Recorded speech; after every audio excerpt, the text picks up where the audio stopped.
Bonjour cher élève, aujourd'hui on va faire la correction du devoir.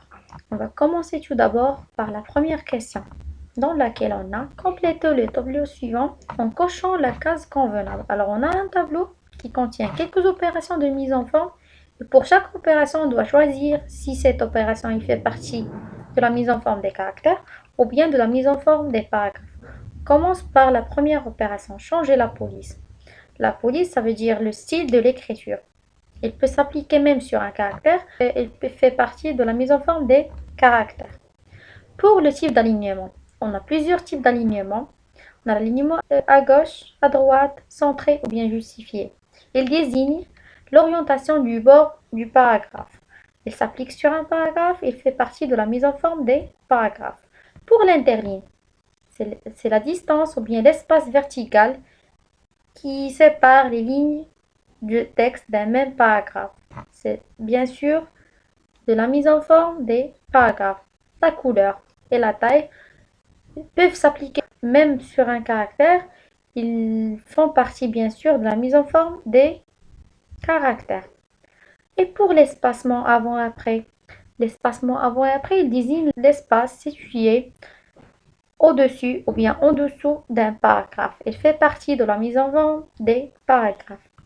Mettre en gras ou en italique.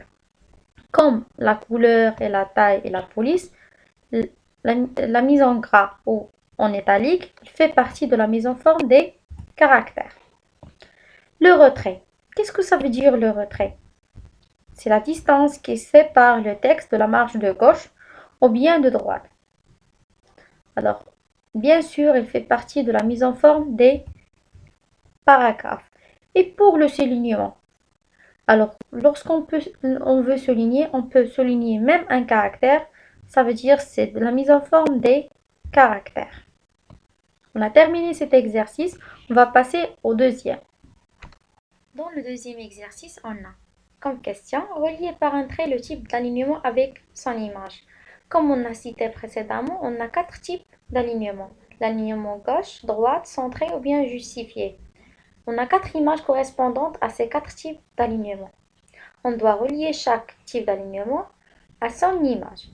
Pour l'alignement gauche, il correspond bien sûr à la première image. L'alignement droite, il correspond à la dernière. L'alignement centré, il correspond à la deuxième. Et bien sûr, l'alignement justifié, il correspond à la troisième image parce qu'on a les deux bords qui sont lisses. On va passer maintenant à la troisième question, dans laquelle on a écrire la lettre convenable à chaque opération. On a un texte dans lequel on a énuméré quelques types de mise en forme et on doit indiquer la lettre convenable à chaque opération ou bien à chaque type de mise en forme. Pour le retrait de la première ligne, quelle lettre correspond au retrait de la première ligne? Bien sûr, c'est la lettre D. On a ici un retrait de la première ligne. L'espacement après. Pour l'espacement après, c'est l'espace situé, comme on a dit, avant ou bien après un paragraphe. C'est la lettre C. Pour le retrait après le texte, c'est la lettre B. Et pour le retrait avant le texte, c'est bien sûr la lettre A.